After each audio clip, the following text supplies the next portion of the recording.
جو بندہ خود کو قابو یا برداشت نہیں کر سکتا وہ زندگی میں مقام نہیں بنا سکتا۔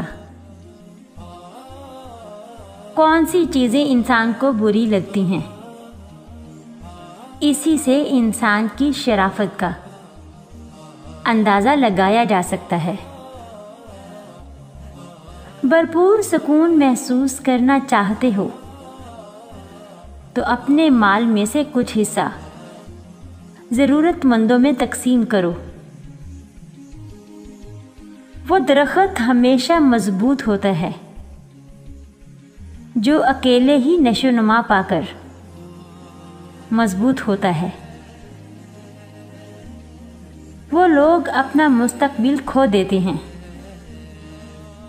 جو اپنے حال اور ماضی کے مابین ہر وقت لڑتے رہتے ہیں۔